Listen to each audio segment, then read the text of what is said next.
In this video, we'll talk through the Higher Chemistry Unit 2 topic of systematic carbon chemistry. By the end of this video, you should be able to describe how to distinguish between saturated and unsaturated compounds, be able to identify primary, secondary and tertiary alcohols, be able to name the products of carboxylic acid reactions, be able to draw isomers for a given molecular formula, be able to explain solubility, boiling point, volatility and viscosity in terms of the type and strength of intermolecular forces present. First recap is on the term homologous series.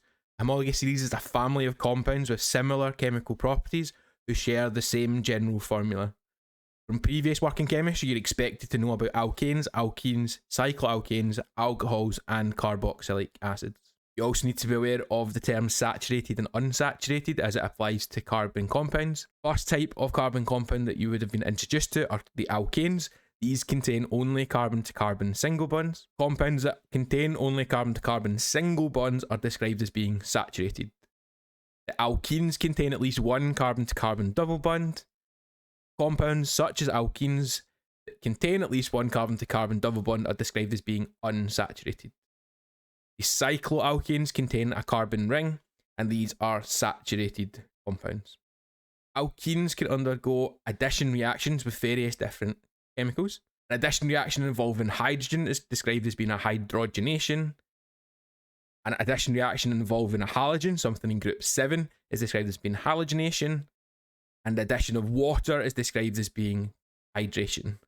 One of the most helpful addition reactions is the reaction with bromine water. Unsaturated compounds will decolorize bromine water. And this is a specific example of an addition reaction.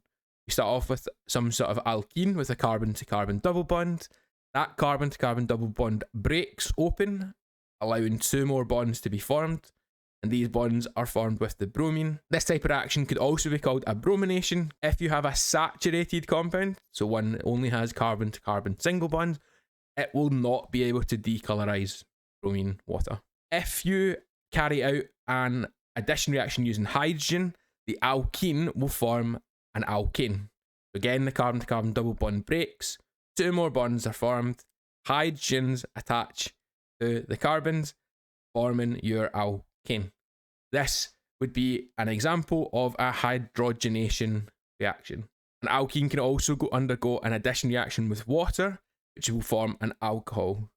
Again, here, the carbon-to-carbon double bond breaks, two new bonds are forming, a hydrogen joins onto one of the carbons, and a OH or hydroxyl group joins onto the other carbon. This produces an alcohol, and this reaction is termed a hydration reaction. Continuing with alcohols, alcohols all contain that hydroxyl group that I mentioned, the OH group. Their names will end in ol. New types of alcohols to be aware of is you get diols, which contain two of those hydroxyl groups, and a triol will contain three of those hydroxyl groups. For example, in propan-2ol, prop means that there's going to be three carbons joined together. The an part means that it's going to be single bonds between the carbons. The ol tells us it's an alcohol, and the 2 tells us that the OH group, or the alcohol group, is on the second carbon. Moving to the second example, eth means there's going to be 2 carbons. It's ethane, so it's a single bond between those 2 carbons. The diol tells us there's 2 OH groups, 2 hydroxyl groups, and they are on the first and the second carbons like so. And then in propane 1, 2, 3 triol, we have 3 carbons, single bonds between them. There are 3 OH or hydroxyl groups, 1 on the first, 1 on the second, and 1 on the third. You'll need to be able to identify which class of alcohol a particular chemical fits into. Those categories are, first of all, primary alcohols. In a primary alcohol, the carbon attached to the hydroxyl group is attached to one more carbon. So my green one on the right hand side carbon has the hydroxyl group attached to it, and it's attached to one more carbon. In a secondary, that carbon with the OH group attached to it is attached to 2 other carbons. And in a tertiary alcohol, the carbon with the hydroxyl group is attached to 3 other carbons, and looks like that. We've got primary, secondary, or tertiary. Now we'll look at a typical exam style question. In this question, we're asked to identify the structure for 2-methyl-pentan-2-ol. First thing I'm going to do is draw out the structure of that chemical so we can get an idea of how it looks. The pentan part means there's going to be 5 carbons connected together. There's going to be an OH group off of the second, because it's 2 all. And there's going to be a 1 carbon branch off of the second carbon as well, because of 2 methyl. It's going to look something like this. This is also 2 methyl pentan 2 all. So for the first example, I would number from left to right, meaning that my CH3 and my OH are off the second. And on the right hand one, we are going to number from the right hand side, given as again 2 and 2 for the CH3 and the OH. I'm going to stick with the molecule on the right hand side because of our options that we're trying to match it to. They are more like the one that I've got left on the screen now. Now we just have to work our way through, decide on names of the chemicals and see which one matches up. In chemical A, we have 4 carbons connected together, which would make it butan instead of pentan, meaning that one's incorrect. Our second one, we do have 5 carbons connected together. However, the CH3 and the OH are on different carbons, so the numbers would be different, meaning that B is incorrect. In the third one, we've only got 4 carbons connected together, so again, it would be butan, not pentan. The CH3 and the OH are both off the second carbon, but it doesn't completely match our answer. On D, we have 5 carbons connected together, making it pent. The OH is off of the second carbon, and the methyl group, CH3, is also off of the second. This means that D has to be our correct answer. In this question, we're asked which of the following is a secondary alcohol. First thing I would suggest doing is either visualising them in your head if you can, or draw out a little sketch just to get to see what they are. Our first chemical, butan-2-ol, we have 2 carbons attached to the carbon with the OH group. This makes that one a secondary alcohol. For B, we have 2 OH groups this time, so there's 4 carbons. We'd need to look at each OH group individually. So with the one on the left, the carbon attached to the OH on the left, that one is attached to 1 more carbon, making that primary. And if you look at the one on the right hand side, again, it's the same idea. We have 1 carbon attached to the carbon with the OH. So regardless of which OH we are talking about, we'd still term it as being primary with respect to the OH group. On to C, we have got 1 carbon attached to the carbon with the OH group, making it again a primary alcohol. And in our fourth one, we have 3 carbons attached to the carbon with the OH group, making it a tertiary alcohol. We want the secondary alcohol, meaning that A has to be the correct answer. The next type of chemical we need to be aware of are the carboxylic acids. These contain the carboxyl group, which is COOH, or C double bond OH. Their names will end in oic acid, that's how you can recognise them. An example would be butanoic acid. But talks about 4 carbons connected together. We have oic acid, meaning there's a C double bond OOH, which would look something like this. This C double bond OOH, or Q group, is the carboxyl group, made up of a hydroxyl group, which you'll recognise from the alcohols. There's also a group, the C double bond O, is described as being a carbonyl group. This is important for later topics when we talk about ketones and aldehydes. For the moment, we're just going to focus on the carboxyl group. But as carboxylic acids are acids, they can react with bases in a similar neutralisation reaction to the chemicals we looked at National 5. The salt that's produced depends on the combination of acid and base that was used. As a recap from National 5, if you have a metal oxide reacting with an acid, you form a metal salt and water. If you had potassium hydroxide and sulfuric acid, you would then make potassium sulfate and water. If you have a metal oxide and an acid, it will also make a metal salt and water. Sodium oxide and hydrochloric acid would form sodium chloride and water. If you have a metal carbonate and an acid, you again make the metal salt and water. You also make carbon dioxide. An example of calcium carbonate and nitric acid, we would make calcium nitrate, water, and carbon dioxide. The name of the acid tells us part of the name of the salt. If you use methanoic acid, you would make methanoate. Ethanoic acid would produce ethanoate. Propanoic acid would produce propanoate, and so on and so forth. The chemicals we make will still be the same, so a metal hydroxide and acid will still make salt plus water. If you have potassium hydroxide and methanoic acid, we would make potassium methanoate and water. With the metal oxide and acid will make salt and water. Sodium oxide and ethanoic acid would produce sodium ethanoate and water. And the metal carbonate plus the acid, if we have calcium carbonate and propanoic acid, we would make calcium propanoate plus water plus carbon dioxide. In this question, we're talking about chemicals contained within sherbet. We're told about the reaction between citric acid and sodium hydrogen carbonate. We're asked to circle the hydrogen atom that is replaced by a sodium ion when the sherbet reacts. The first thing you need to be able to recognise that this is a reaction between an acid and a base. We have got a carbonate reacting with an acid to form the salt plus water plus carbon dioxide. In a neutralisation reaction, the hydrogen from the acid is replaced by a metal. We have 3 carboxyl groups on this chemical. Therefore, we are looking for any of these 3 hydrogens would be replaced by a metal when it is being neutralised. Moving on to isomers. Isomers are compounds with the same molecular formula but different structures.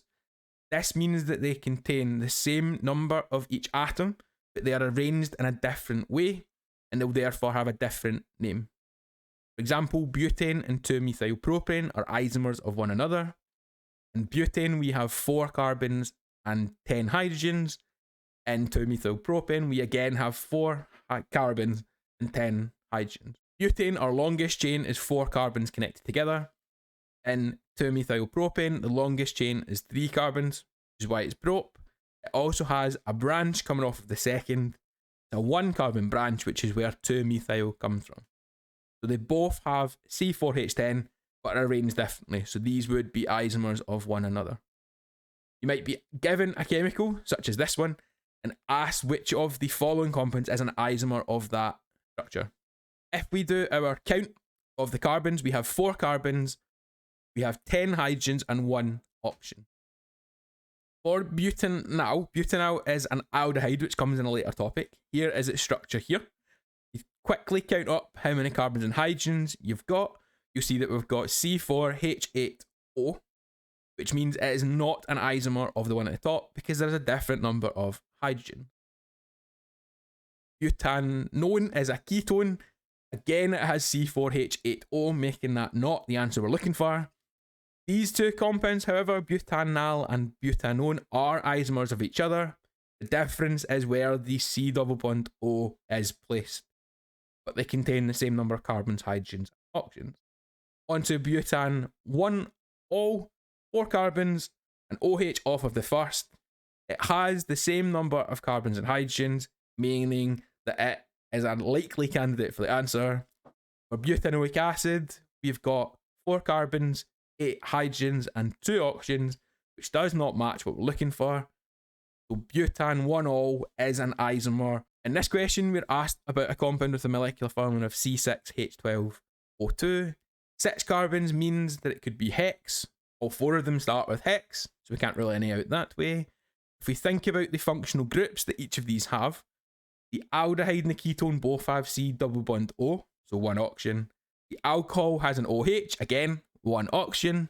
Our carboxylic acid has 2 oxygens present within it. Therefore, hexanoic acid will be our correct answer. Properties of compounds depends on the intermolecular forces. We're going to talk about solubility, boiling point, volatility, and viscosity now. If a compound contains oxygen to hydrogen or nitrogen to hydrogen bonds, they will usually be able to form hydrogen bonds.